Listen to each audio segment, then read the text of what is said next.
가끔 다른 데서 풍기로 들어올 때는 교회가 자주 보입니다.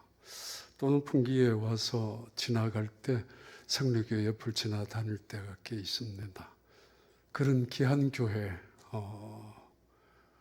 강단에서 말씀을 전할 수 있는 시간을 주신 거 우리 당회원들에게 고맙고, 특히 우리 목사님에게 지난주에 잠깐 뵀는데 아주 목회자로서 아까울 만큼 인상이, 목사가 당연히 그래야 하지만은 아주 좋은 인상이고, 그리고 본성이 참 착한 것을 느꼈습니다. 아주 그런 재단에 이 귀한 시간에 부족한 사람이 서게 된 것 미안하기도 합니다. 국민학교 때 태어나면서 저희 부모님 할아버지도 풍기 계셨으니까 태어나면서 중학교 때까지 여기에 있었습니다. 들어오면서 생각이 났는데 아주 오래전에 부흥집회 중학교 1학년이었는지 2학년이었는지 여기 집회 참석을 했었는데, 끝나고 나서 사택이 마당에 있었잖아요. 그 목사님이, 그 사택에 부흥사 목사님이 계셔서 끝나자마자 그리로 들어가서 안수 받은 기억이 있습니다. 그리고 자주 중학교 때 요 옆에 운동장에, 교회 마당에 종탑이 있었는데 그 종탑 옆에 배구 코트를 해서 배구 시합을 자주 했습니다. 우리 동부교회하고 성례교회하고 또 다른 교회하고. 그래서 그때 그런 기억도 있습니다. 하여튼 지금 미국 간 지는 꽤 오래가 됐습니다. 거의 40년이 됐는데 아주 새삼스러운 기억들이 있고, 또 어쩌면은 저보다가 더 신앙생활 잘 하시는 선배분들, 귀한 분들 계시는 자리에 말씀 전하게 된 게 부담스럽기도 하고 그렇습니다. 하여튼 너무 감사한 마음이 참 많이 있습니다. 아주 오래전에, 정말 오래전입니다. 지금부터 한 2600년 전에 그 정도쯤에 한 젊은이가 몹시 화가 나서, 잔뜩 화가 나서 하나님을 향하여 항의하기 시작합니다. 하나님, 내 이럴 줄 알았다고. 내가 하나님 앞에 기도했는데 기도대로 응답해 주셔야 되지 않습니까? 왜 내 기도를 응답하지 않습니까? 내 죽기 전에 꼭 이런 일은 일어나는 것을 보고 싶었는데 하나님, 어쩌면 이럴 수가 있단 말입니까? 몹시 화가 난 한 젊은 선지자입니다.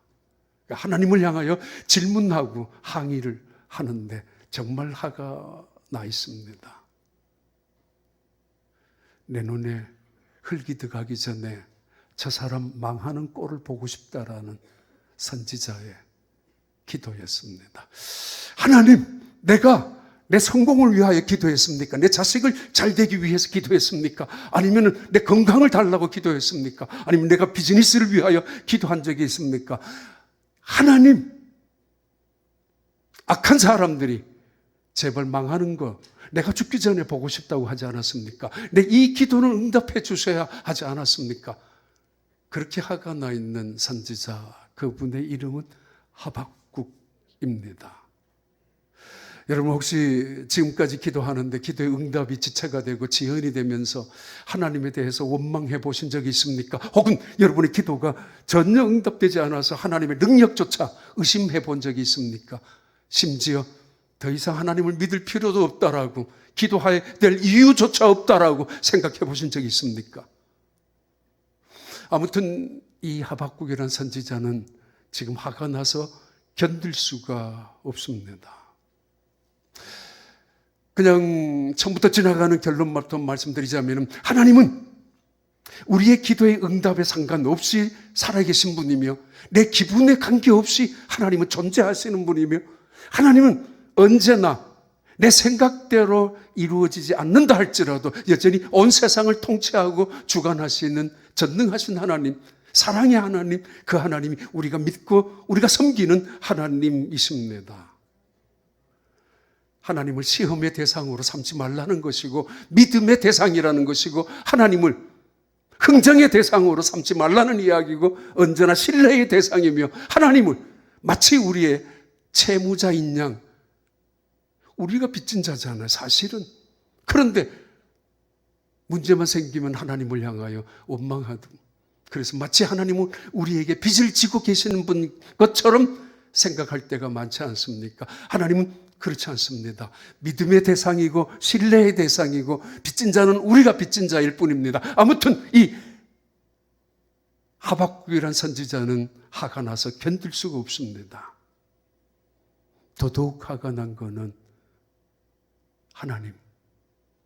하나님이 정말 사랑이라면은 선하게 살아가는 사람은 고통을 당하지 말아야 되지 않습니까? 정말 하나님이 언약을 지키신 분이라면은 이스라엘 백성들은 지켜주셔야 하지 않습니까? 왜 이스라엘 백성들이 이렇게 고난을 당하고 지금 아수르에게 짓밟혔고 지금 풍천등한처럼 바벨론의 말박구밥에 놓여져 있는 위기 상황에 놓여져 있단 말입니다. 왜 이런 일을 당해야 합니까? 왜 선한 사람이 고난을 당하고 믿음으로 살아가는 사람들이 억울한 누명도 쓰고, 아니 기도하면서 살아가는데 자식들은 어려움을 당하냐 말이에요.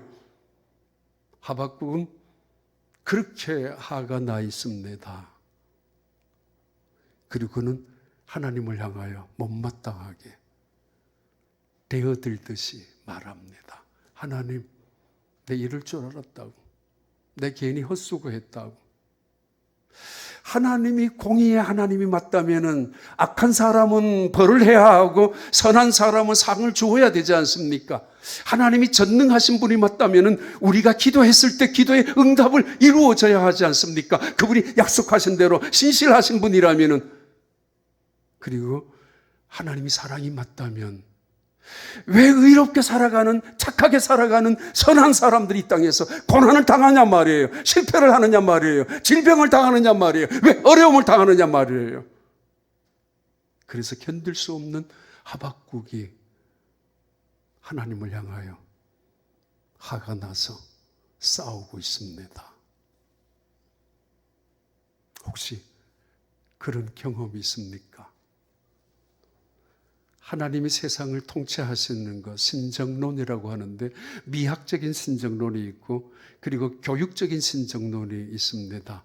여전히 하나님은 이 세상을 선하게 만들어 가시는 분이라고, 그리고 여전히 이 세상에 의로운 사람에게 고난이 있다 할지라도 그 고난을 통하여 그들을 생명의 길로 하나님의 사람으로 훈련시켜 나가신 그런 신정론을 옹호하는 사람들, 지지하는 사람들도 있지만은, 그러나 꽤 많은 신학자나 꽤 많은 사상가들은 이야기합니다. 그런 하나님은 믿지 못하겠다고. 아무튼 이 하박국이 하나님을 향하여 항의할 때 하나님이 대답하십니다. 야, 너 이것 가지고 놀라고 있어? 너 이 정도 가지고 놀라고 있느냐고. 악한 사람이 번영하고 있고 의로운 사람이 고난을 당하고 있고, 쉽게 말하면 아수르나 바벨론 그 나라가 부강하고 있고 이스라엘이라는 하나님이 선택한 그 민족은 점점 어려움을 당하고 있는데, 그런 상황의 위기에 위험에 빠져 있는 이 순간 이것 보고 그렇게 원망하느냐라고. 아직은 시작일 뿐이야. 아직은 아니야. 예고편이라는 겁니다. 이 말을 들은 하박국은 깜짝 놀랍니다. 아니 뭐라고?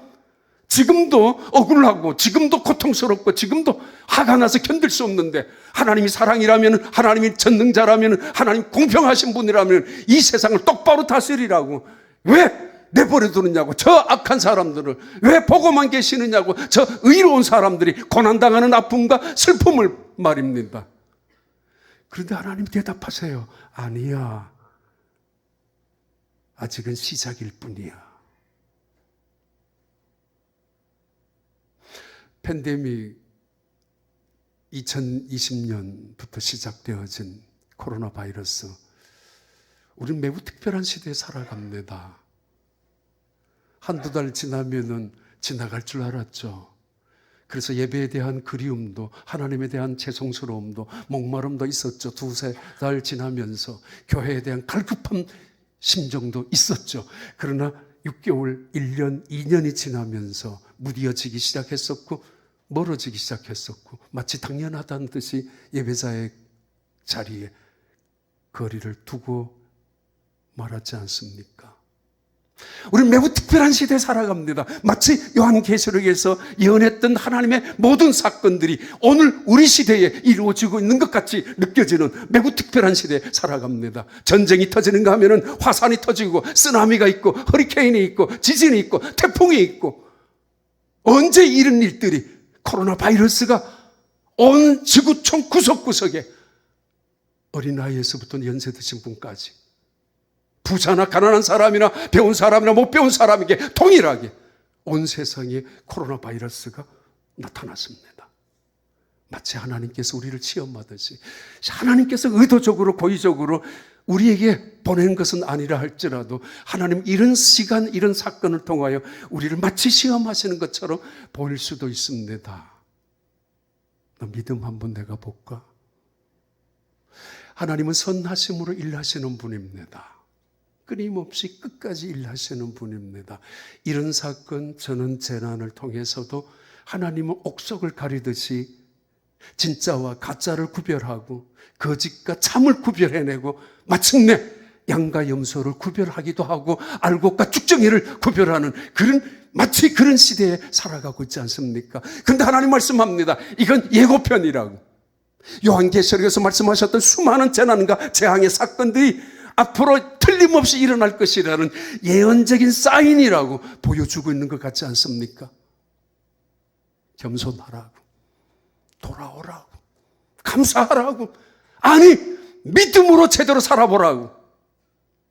얼마 있으면은 양과 염소가 구별되는 그날이 올 거니까. 어렸을 때 곡식을 많이 이거 하잖아요. 채를 까분다 그래요. 이거 하면은 알곡은 안으로 들어가죠. 껍데기는 밖으로 나가고, 그죠? 이렇게 하면은 땅이 흔들려요. 바다가 흔들려요. 산이 흔들려요. 지구가 흔들리고 있어요. 옛날 같으면 다 숨어 있었어요. 좌판이, 우판이, 진보니, 보수니. 근데 지금은 나 진보야, 왜? 나 보수야, 왜? 다 드러납니다. 양과 염소도 구별되어 가고 있는 세상이라고 느껴지지 않습니까? 하나님께서 알곡은 품에 들이고 점점점 재난이 닥치면 닥칠수록, 환난이 닥치면 닥칠수록 부모님 품을 떠나가고 집에서 뛰쳐나가는 자식들이 있는가 하면 어떤 자식은 부모님의 가슴 속에 안기는 자식이 있습니다. 엄마, 나 잘못했어. 잘못한 거 없다 할지라도 엄마의 마음을 아프게 한 거. 아빠, 내가 잘못했단 말이야. 다시는 안 그럴게. 매를 들고 있는 아빠의 그 손을 붙잡고 눈물을 흘리는 자식들도 있죠. 어떤 놈의 자식은 이럴 수도 있어요. 아빠가 내한테 해준 게 뭔데? 엄마가 내한테 지금까지 해준 게 뭐 있느냐라고 뛰쳐나가는 자식들도 있죠. 어쩌면은 하나님이 온 지구를 흔들고 계세요. 하나님의 품에 돌아오라고 겸손하게 감사하며 소중히 여기며 주어진 인생 속에서, 아니 믿음이 무엇인가를 제대로 가르쳐주기 위해서 말입니다.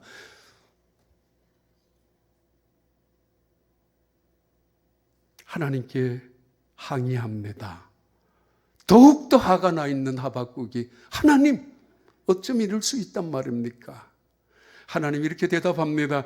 이거는 시작일 뿐이야. 반드시 본 게임은 이루어지고 말 것이라고. 이건 예고편이야.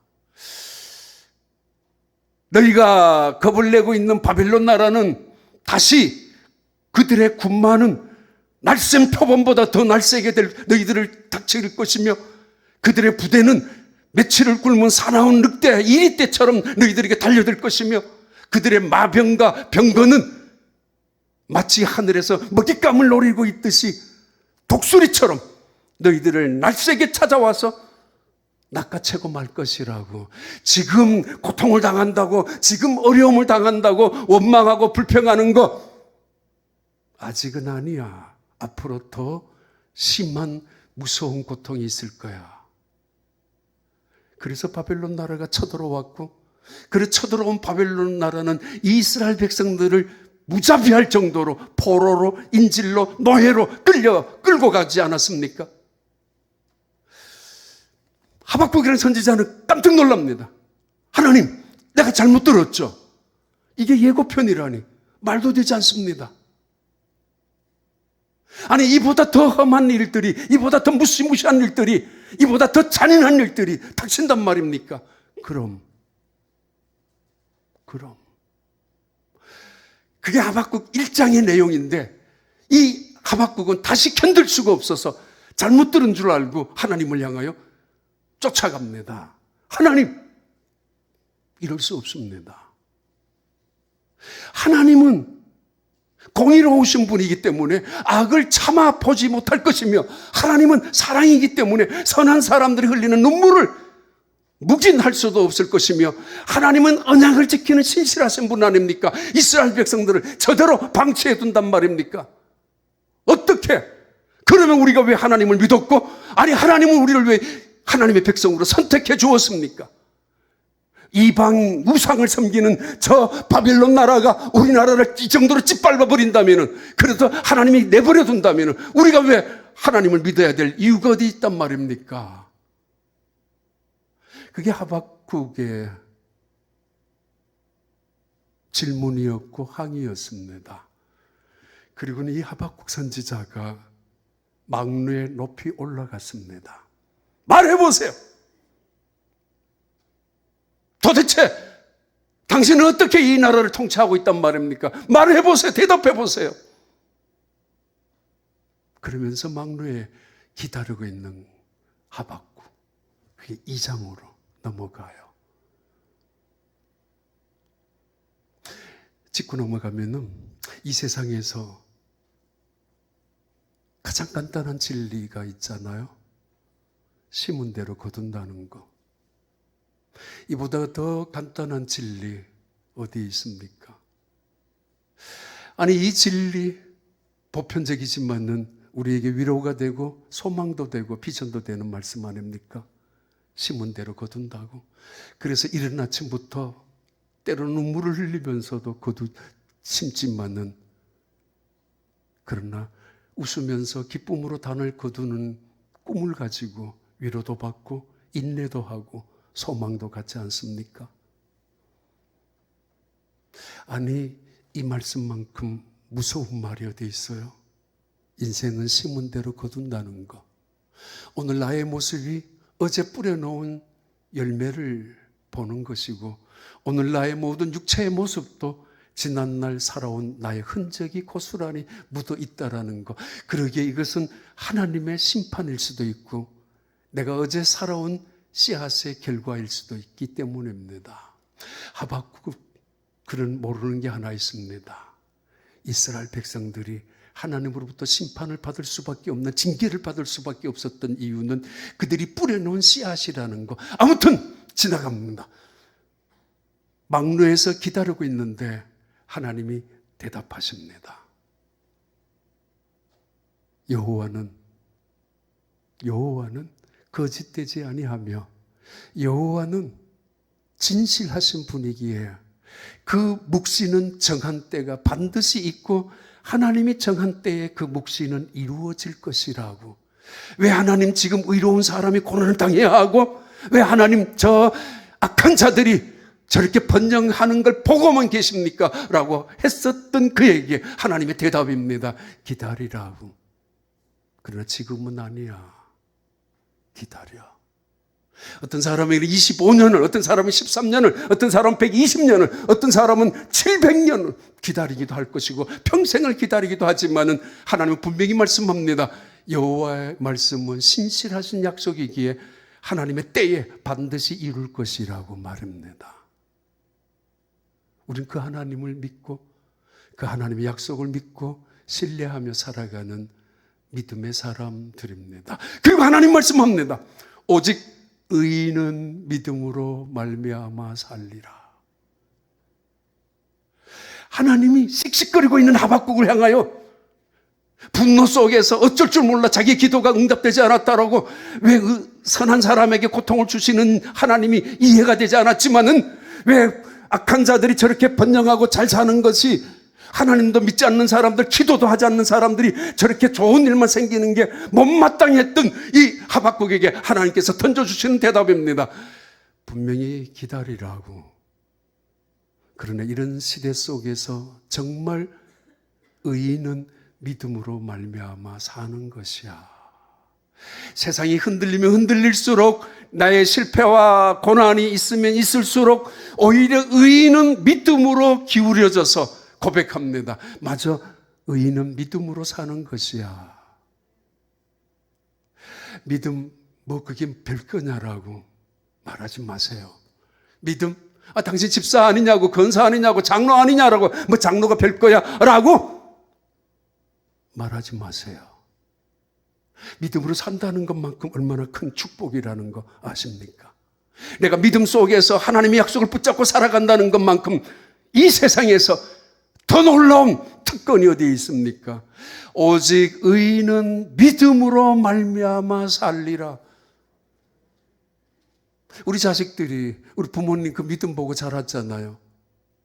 우리 자식들이, 교회 때문에 살아왔고 교회가 우리를 키워주었잖아요. 우리 부모님들의 그 믿음, 때로는 지성인이 되면은, 이성적인 사람들이 되보면은 우리 부모님들의 믿음은 광신이었고 미신적인 믿음이었다고 폄훼할 수도 있을는지 모르지만은, 그러나 우리 시대 우리 부모님들은 우리를 그렇게 키워갔습니다. 믿음으로 말이에요. 오직 의인은 믿음으로 말미암아 살리라. 전 세계에서 가장 유명한 방송국이 있었죠. 24시간 뉴스 채널로 했었던 CNN 뉴스 방송국. 지금의 유튜브가 워낙 활발하기 때문에 별로 아니지만, 그래도 적어도 20년 이상이나 전 세계 방송을 장악했었던 방송국이 CNN 뉴스. 그 방송국을 시작한 사람이 테드 터너라는 사람입니다. 굉장히 부자하고 굉장히 영향력이 있는 유명한 사람입니다. 그분이 이렇게 인터뷰한 적이 있습니다. 당신은 최고의 클래스를, 탑 클래스를, 전 세계 0.001% 들어가는 성공자입니다. 당신은 당신의 인생을 어떻게 평가합니까? 라고 했을 때 그 테드 터너가, 아닙니다. 내 인생은 the third class라고, 3류 인생이라고. 왜 그러십니까? 그러니까 내 인생 속에서 믿음을 빼고 나니까 내 인생은 3류 소설, 쓰레기 연극, 영화에 불과하다고, 찌라시 인생이었다고. 내 인생의 믿음을 제외하니까. 어렸을 때, 학교 다닐 때 자기 여동생이 치명적인 어떤 병에 걸렸었는데 하나님 앞에 나가서 기도를 했어요. 하나님, 내 동생, 내 여동생을 고쳐주면 내가 평생 하나님을 위해서 살 것이며 내가 평생 하나님의 뜻을 이루어가면서 이 땅에서 살아가겠다고. 그러나 그의 기도대로 하나님은 응답하지 않았고 그 여동생은 죽었습니다. 그 뒤로 그는 교회를 떠나갔고 하나님을 떠나가면서 살아온 그의 인생 돌아보니까 그는 말합니다. 비록 명예를 얻었고 천문학적인 돈을 유엔에 1년에 1조 달러씩 기부할 만큼 굉장한 부자이지만은 내 인생이 하나님을 빼고 나니까 내 인생은 3류 소설이라고. 무슨 말인지 아세요? 그 누구예요? 부시 대통령, 아들 부시 대통령이 지금도 우리 휴스턴에 살고 있습니다. 휴스턴에 얼마 떨어지지 않는 어스틴에. 그분이 대통령 할 때 국무장관 했던 흑인 여자가 있어요. 라이스라는 흑인 여자. 목사님의 딸이에요. 어릴 때부터 공부 잘했고 피아노 잘 치고 아주 다재다능한 여학생이었는데 누구도 따라가지 못할 만큼 아주 탁월한 리더십도 있던 여자였는데 고민이 있었습니다. 흑인이라고. 공부로 못 따라갈 것도 없었고 자기의 재주로 음악적인 예술적인 재능으로 상을 안 받아본 적이 없었는데, 백인을 이겨본 적이 늘 이겼었는데 하나만 못 이긴 게 흑인이라는 거. 어느 날 그런 가슴 아픔을 갖고 있는 딸에게 목사님이 이야기했어요. 아빠가 라이스에게, 너 까만 거는 바꿀 수 없어. 그러나 믿음으로 한번 살아봐. 믿음으로 살아간다는 것은 온 세상을 이기는 힘이고 지혜이고, 이건 하나님 우리에게 주신 축복이야. 그 유명한 스탠포드 대학교의 교수까지, 아니 나중에는 학장, 총장까지 올라갈 만큼 그는 그렇게 이야기합니다. 내 인생 속에서 만약에 내 아빠가 가르쳐주고 보여준 믿음이 없었다면 나는 내 인생은 아무것도 아니었을 거라고, 흑인으로 끝나버렸을 거라고. 그런데 내 인생에 믿음이 있었기에 그는 국무장관, 전 세계에 영향력을 미치는 국무장관이었습니다. 믿음이 될 거냐고요? 빼봐요. 여러분 인생은 삼류 인생이 될 것입니다. 그러나 믿음을 붙잡고 살아가 봐요. 그 믿음은 우리를 존귀한 인생으로 만들어주는 것입니다. 어느 날, 600년이 지난 어느 날, 사도 바울이라는 사람이 등장합니다. 그는 고민스럽습니다. 하나님을 믿는 대단한 율법학자였고, 그 율법을 지키기 위하여 613가지 율법을 지키기 위하여 철저히 훈련받은 사람입니다. 흔히 세상은 그를 바리새인이라고 불렀고, 그는 바리새인 중에서도 가마리엘 문화 속에서 특별히 율법을 전수받은 사람입니다. 그러나 한 번도 그의 마음속에는 기쁨도 없었고 감격도 없었고 은혜로운 신앙생활도 해본 적이 없었던 사람이 바울입니다.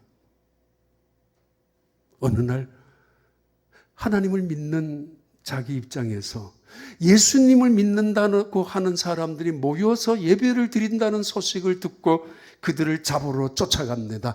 쫓아가다가 예수님을 만나게 되죠. 그는 로마서를 쓰기 시작합니다. 로마서 1장 16절 17절에 내가 이 복음은 모든 믿는 자에게 구원을 주시는 하나님의 능력이라, 첫째는 헬라인에게, 유대인에게요 또한 헬라인에게로다. 오직 의인은 믿음으로 말미암아 살리라 함과 같으니, 믿음에서 믿음으로 이르게 하니 오직 의인은 믿음으로 말미암아 산다라고 사도 바울은 바로 하박국 2장 4절에 나오는 이 말씀을 로마 교회를 향하여 던져주는 첫 번째 주제의 말씀으로 편지를 쓰기 시작합니다. 고민했었죠. 하나님을 평생 믿었고 마음속에 열심도 내었고 하나님을 섬기는 대단한 사람이었지만은 한 번도 은혜 속에서 감격해하며 눈물을 흘려본 적이 없고 뜨거운 가슴으로 하나님을 향하여 예배 한 번 드려본 적이 없었어요. 태어나면서 하나님을 믿었어요. 태어나면서 율법을 암송하고 가르쳤어요. 지금까지도 열심 속에 있었어요. 그러나 감사할 줄 몰랐고 은혜를 몰랐으니까, 겸손할 줄 몰랐고 더더구나 예수 그리스도가 어떤 분인지 만난 적도 없으니까, 그러면서 고민스러웠죠. 어떻게 구원받을 수 있는가? 도대체 인간은 어떻게 살아가는가에 대한 고민 속에서 그는 그 고민을 해결하기 시작합니다. 그러면서 말하죠. 믿음으로 믿음에 이르게 하나니 오직 의인은 믿음으로 말미암아 살리라. 이 하박국의 선지자의 하나님께서 하박국에 주셨던 이 대답을 사도 바울은 고백하기 시작하면서 로마 교회에 편지하기 시작합니다. 고민 많았습니다. 오호라 나는 공고한 사람이로다. 누가 나를 이 사망의 몸에서 건져낼 수 있을 것이냐. 율법을 통해서도 애를 써봤지만은 구원을 잡아본 적이, 경험해 본 적이 없단 말이에요. 그 말씀을 가르쳐도 보고 토라 속에 묻혀도 보았지만은 그러나 그 토라가 자기를 은혜를 준 적도 없었습니다. 그러나 로마서 8장에 넘어가면은 누가 그리스도 예수 안에 있는 자를 정죄할 수 있느냐고, 누가 하나님께서 택한 자를 송사할 수 있느냐고, 누가 그리스도의 사랑에 맺혀져 있는 우리를 끊을 자가 있느냐고. 환난과 핍박과 공공과 위기와 그리고 적신이냐 칼이냐 그 어떤 것도 끊을 수 없다라고. 그게 초대교회의 성도들의 믿음이었습니다. 불 속에 들어가요. 근데 그들은 믿음을 가지고 들어갑니다. 원년 경기장 안에 사자들이, 호랑이들이 그들을 잡아먹으려고 달려듭니다. 그런데 그들은 의연하게 찬송 불렀습니다. 히브리서 11장에서는 그것을 그들이 믿음을 갖고 있었다고. 관중들은, 정부는, 세상은 이 그리스도인들을 불가미 속에 집어던지려고 하면은 살려달라고 애원할 줄 알았습니다. 사자들 그 틈바구니 속에서 몸부림을 치면서 악을 쓰면서 살려달라고, 다시는 예수 안 믿겠다고, 다시는 예배자의 자리에 가지 않겠다라고 무릎을 꿇고 가슴을 치고 때로는 사람들을 향하여 살려달라고 애원할 줄 알았는데, 그래서 그들을 조롱하듯이 바라보고 있었는데, 사자 그때에 쫓겨다니면서 이 초대교회 성도들은 찬송 불렀습니다. 눈물로 찬송했어요. 감격해하며 찬송했어요. 소망을 가지고 찬송했어요. 겁에 잔뜩 찔린 아이가 엄마 나 어떡해 무서워. 그 아이를 가슴에 품고 톡톡 두들겨요. 괜찮아. 괜찮아. 잠시 후면은 하나님께 가. 잠시 후면 영원한 세계야. 괜찮아. 그렇게 조롱하고 있는 세상의 군중들이 갑자기 조용해집니다. 뭐야? 골프를 치면서 너 교회 나 다니지 않아? 그런데 왜 이렇게 해? 당신 교회 집사 아니야? 뭐 집사가 별거야? 세상에서는 요즘 어떻게 보면 교회를 마치 조롱하고 비난하고 비판하고 그리스도인들을 이상하게 오히려 비아냥거리는 세상으로 바뀌어졌지만은 초대교회 성도들은 세상이 두려워할 만큼 믿음을 갖고 있는 사람들이었습니다. 그렇게 떠들었던 교인들이 세상 사람들이 조용해집니다. 아니 도대체 죽음 앞에서 두려워하지 아니하고 사자의 이빨 앞에 발톱 앞에서 조금도 위축되지 아니하고 찬송을 부르는 저들에게 저 마음속에 있는 게 뭐지? 살려달라고 애원하고 도망을 쳐야 하는데 아니 뭐야? 손을 잡고 하늘을 우러러보고 찬송하고 있는 그들을 보고 저들의 마음속에 있는 게 뭐냐라고. 뭐예요? 믿음이잖아요. 내 실패와 성공에 관계없이 여전히 하나님은 신실하신 분이고, 다시 말합니다, 여전히 하나님은 사랑이시며 그리고 여전히 살아계신 분 아닙니까?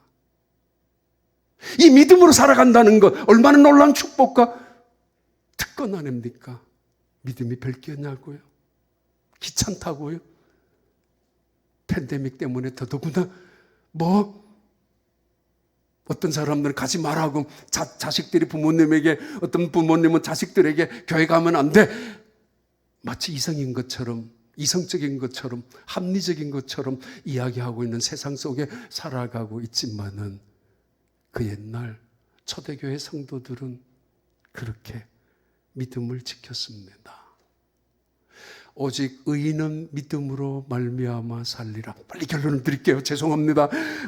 이 사도 바울이 믿음으로만 구원받는다는 사실을 깨닫고 나가지고 로마서와 갈라디아서를 향하여, 그 교회들을 향하여 외칩니다.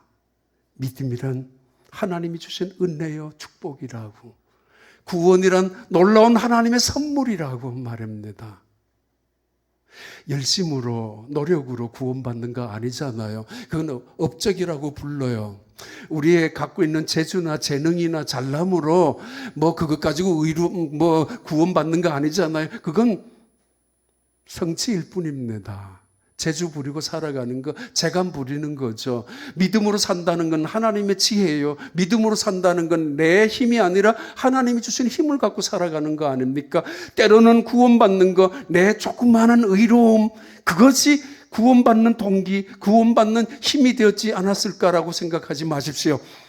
전적으로 은혜로 받는 것이 구원이고, 은혜로 받는 것이 우리에게 주어진 하나님의 축복입니다. 그것을 붙잡고 살아가는 것이 믿음이잖아요. 그래서 소중하지 않는 것이 없고 귀하지 않는 것이 없고, 그러기에 내 가정에 내가 당하는 아픔이 세상에서 일어난 수많은 것들이 있다 할지라도 여전히 하나님의 섭리는 그 가운데서 우리 속에서 말씀하시고 계시지 않습니까? 의인은 믿음으로 사는 거야. 그러나 세상에서 악한 사람들은 점점 교만해지고 정직하지 못하니까 점점 악해지지만은, 그러나 세상이 흔들리면 흔들릴수록 믿음의 사람은 점점 하나님의 품으로 안기는 것이라고. 하나님은 자주자주 우리를 흔들어 오고 계세요. 그냥 놔두면 잘 믿을 것 같죠? 그냥 놔두면 잘 살 것 같죠? 아빠 제발 잔소리 하지 말아요. 아니 목사님 전화하지 마세요. 내 믿음 내가 알아서 할 거예요. 그럴까요? 그냥 놔두면 짐승이 되고 맙니다. 숲속에 짐승이란 오히려 배가 부르면 평화가 있지만은 이 그냥 놔두면 인간은 짐승이 되는데 탐욕스러운 짐승이 됩니다. 끝을 모르죠. 배가 불러도. 때로는 내가 알아서 할게요. 제발 간섭하지 마세요. 내가 가고 싶을 때 가고 내가 괜찮다 싶으면 교회 갈 테니까 전화하지 마세요. 아니 그냥 두면 될 것 같아요? 괴물이 되고 맙니다. 아주 이기적인 괴물 말입니다. 인간도 짐승도 아닌 이상한, 지금부터 500년 전에 사도 바울이 떠나간 1500년 정도 지난 다음에 독일에서 한 사람이 나타납니다. 그 사람의 이름이 마르틴 루터입니다. 중세시대에 믿음으로 구원받는다는 이 진리를 가지고 초대교회는 시작했지만은 중세교회가 시작하면서 교회는 다시 타락하기 시작합니다. 교회는 제도가 아닙니다. 제도라면은 파워 게임을 하고 권력을 갖고 그러면 교회는 부패하기 시작합니다. 교회는 조직도 아닙니다. 조직을 가지면은 직분이 있어야 되고 직분이 있으면 서열이 되고 서열이 있으면 계급이 되는 거. 교회가 힘이 없는 이유 중에 하나, 바로 중세교회가 타락한 이유가 거기에 있었습니다. 하늘을 향하여 웅장한 교회들을, 성당들을 건축하면서 그리고 수많은 계급들을 만들면서 부패하기 시작했었고, 그리고 그 중세교회는 예수 그리스도가, 성령의 역사가, 아니 믿음이라는 것이 사라지기 시작합니다. 행함을 강조하고 헌금을 강조하고 계급을 강조하고 그리고는 가운을 강조하면서 의식을 강조하면서 교회가 가지고 있는 생명력을 잃어버리고 말았죠. 믿음으로 의롭게 된다는 사실 말입니다. 믿음으로 구원받는다는 것 말입니다. 오직 의인은 믿음으로 산다는 이 진리 말입니다. 중세교회는 이 사실을 은폐하기 시작하고 자기들의 신학적인 교리를 위해서 다른 방법으로 적당히 만들어버리고 말았을 그때에 마르틴 루터는 일어납니다. 이건 아니라고. 하박국을 연구하고 그리고 사도 바울의 로마서를 읽고 구약의 시편을 강의하면서 사도 이 마르틴 루터는 로마에 가봤습니다. 가보면은 그의 문제가 해결될 줄 알았습니다. 믿음으로 구원받는다는 것이 무슨 뜻인지, 왜 악한 사람이 여전히 고통을 번영하고 있는지, 의로운 사람이 고난을 당하는지, 로마에 가면은 그 대단한 교황청에 가서 그들의 경건한 삶, 거룩한 삶, 신실한 믿음을 보면서 해답을 얻을 줄 알았던 마르틴 루터는 1510년에 로마에 가서 상처만 받고 말았습니다. 종교는 거짓의 탈을 쓰고 있었고 교회는 위선자들이 모이는 우글거리는 마치 예수님 시대의 강도의 소굴같이 느껴졌습니다.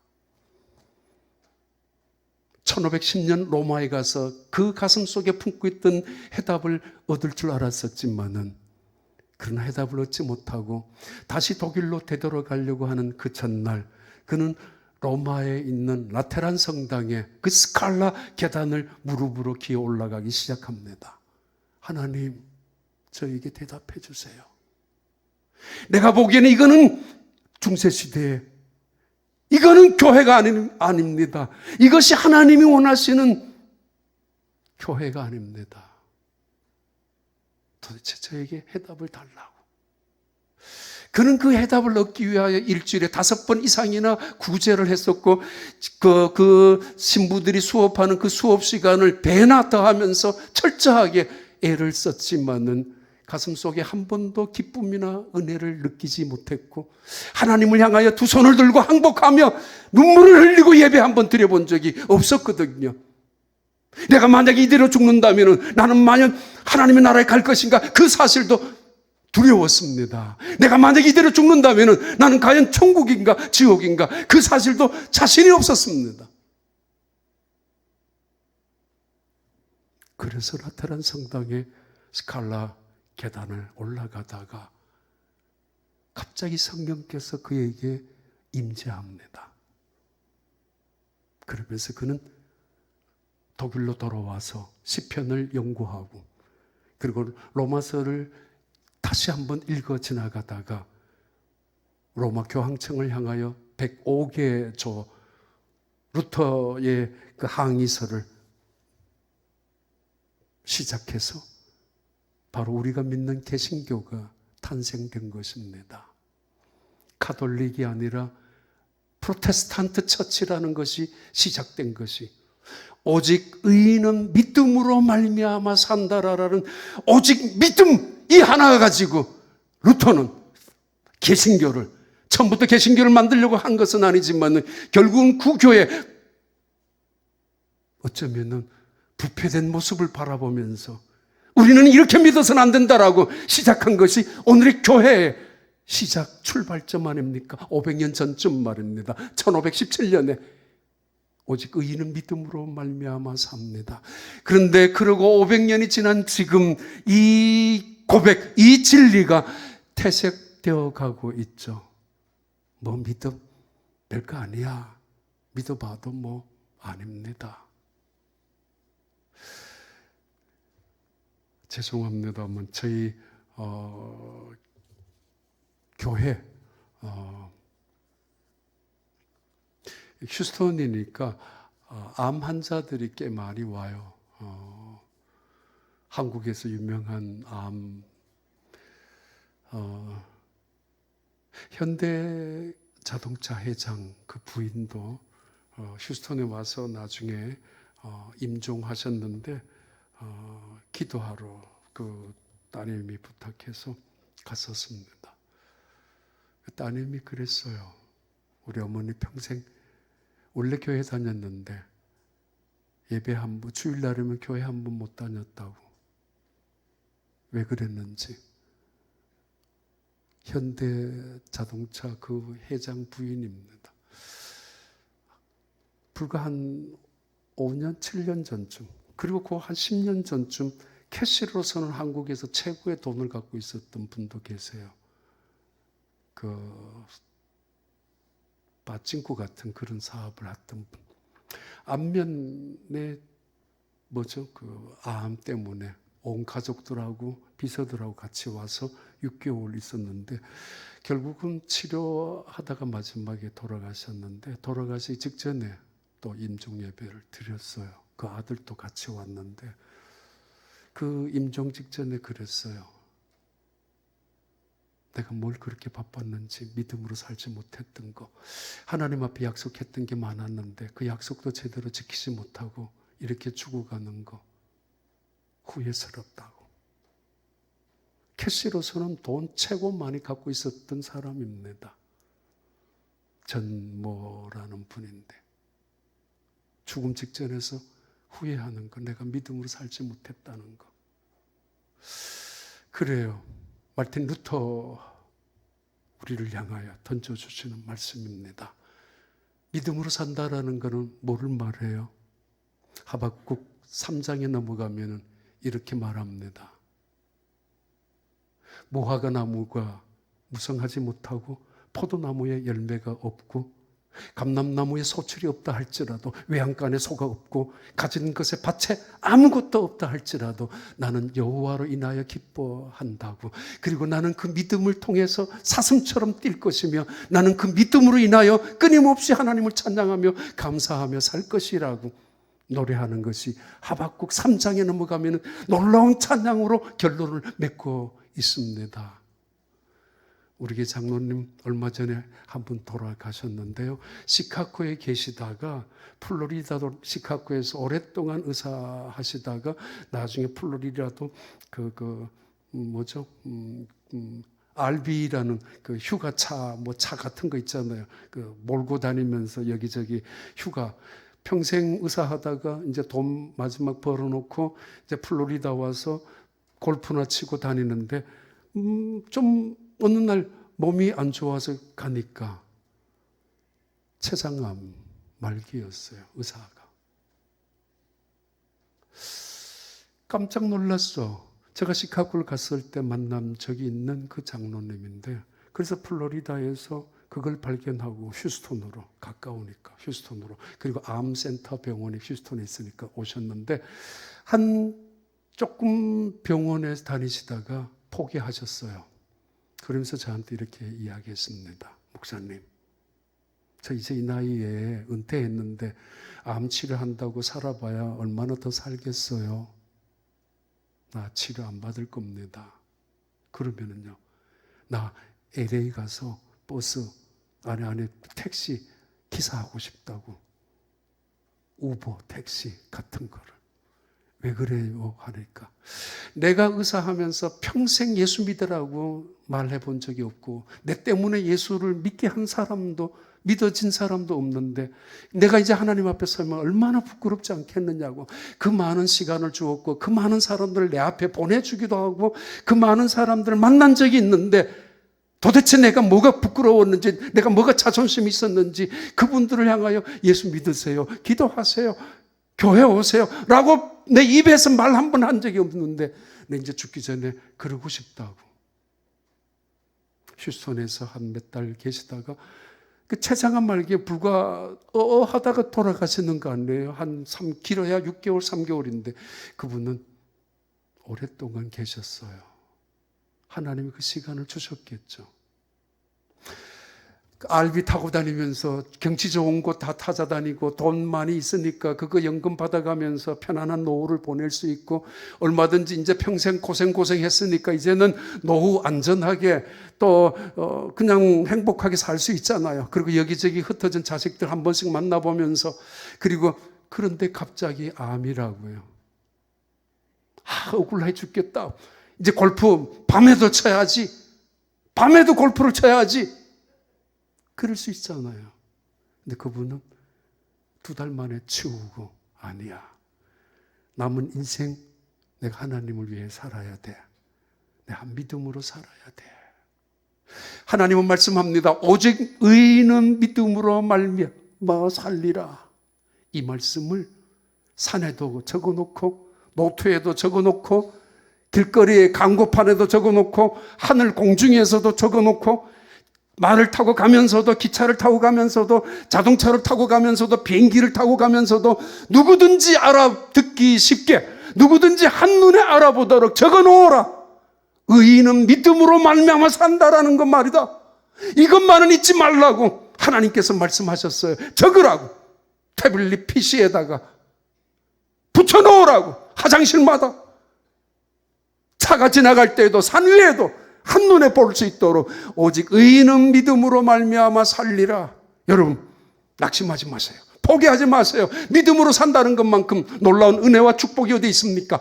믿음으로 사는 것, 이건 하나님께서 하나님의 택한 백성들에게 주시는 놀라운 은혜입니다. 예수님께서 이 세상에 오셔서 말씀하셨지 않습니까? 내가 믿는 자를 보겠느냐라고. 믿음을 구하고 믿음을 찾고 계십니다. 아니 수가성 여인에게 말씀하셨죠. 아니 수로보니게 여인에게도 말씀하셨죠. 백부장에도 말씀하셨죠. 세상을 향하여 봐라, 내가 이스라엘 민족 중에서도 이만한 믿음을 갖고 있는 사람을 본 적이 없다라고. 그래요.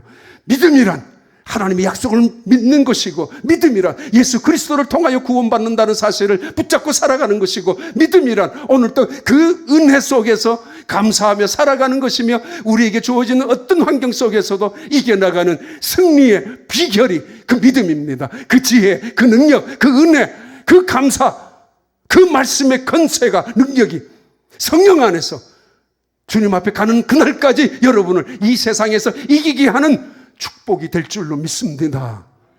기도하겠습니다. 은혜로우신 하나님, 택한 하나님의 백성들이 오후 시간이지만은 주님 전에 와서 또 한 번 예배를 드립니다. 저들의 돌아가는 마음 속에는 감격이나 기쁨이나 은혜나, 아니 주께서 주시는 믿음을 다시 한번 확인하고 돌아갈 수 있게 하여 주옵소서.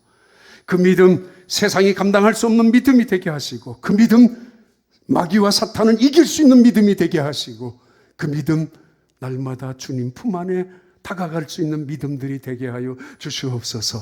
감사하며 겸손하며 순종하며 헌신하며 충성하는 믿음들을, 그런 하나님의 사람들로 가득 찬 이 귀한 교회가 되게 하여 주시옵소서.